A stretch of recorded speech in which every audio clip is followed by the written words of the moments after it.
continent est grand, on a beaucoup de forces actives qui travaillent dans le monde agricole, on a des ressources aussi en eau, on a la troisième ressource mondiale, et on a aussi un climat qui est approprié. Mais non seulement on a tous les moyens, mais ça devient aussi une nécessité aujourd'hui. On a un vrai souci de sécurité alimentaire.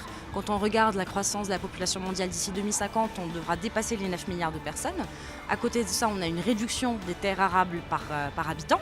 Donc il faut qu'on augmente notre productivité. On ne peut augmenter notre productivité que si on arrive à démocratiser l'accès aux intrants pour les petits fermiers et les petites fermières.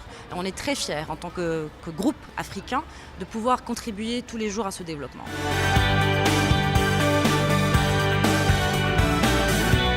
CEPA Africa mène plusieurs projets aujourd'hui en Afrique. Quand on regarde la démocratisation de l'accès aux intrants en particulier, je peux vous parler d'un projet qui s'appelle l'AgriBooster, qui est une solution de bout en bout de la chaîne de valeur. Donc qu'est-ce que c'est que l'AgriBooster? C'est un package de produits et de services qu'on propose aux fermiers. On travaille avec des organisations de fermiers en Côte d'Ivoire, au Kenya et au Nigeria. Il y a plein de projets que nous formons. Il y a un accès aussi à l'information. Nous faisons des campagnes agricoles itinérantes. On va à la rencontre des petits fermiers et des petites fermières pour leur proposer des formations en bonnes pratiques agricoles, pour leur proposer des services d'analyse de sol in situ gratuites qui permettraient d'aider et d'accompagner le fermier dans ses prises de décision. Quel type d'engrais, quel type de produits, quel type de culture, est-ce que ce que je fais pour l'instant c'est ce qui est l'optimum pour ma terre ou pas. Donc on essaie d'accompagner dans la modernisation de l'agriculture en donnant cet accès à l'information. Ça, c'est le projet qu'on appelle l'OCP School Lab. Mais on travaille aussi beaucoup et on compte beaucoup sur les organisations de fermiers.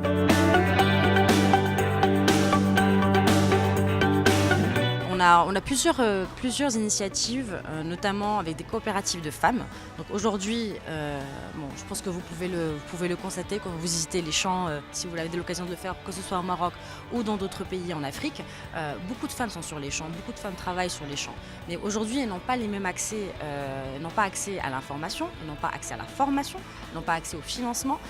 Tout cela, par exemple, l'accès à la terre ne leur est pas garanti, ce qui ne leur donne pas les moyens et les mêmes ressources pour pouvoir augmenter leur productivité. Donc nous, on a compris ça et on essaie de travailler avec des coopératives de femmes pour les accompagner. Elles se regroupent et se réunissent. On a des très belles success stories au Maroc sur des coopératives de femmes, notamment dans la région sud. Et on essaie aussi de tirer de l'expérience de ces success stories pour pouvoir en faire bénéficier d'autres coopératives de femmes dans d'autres pays.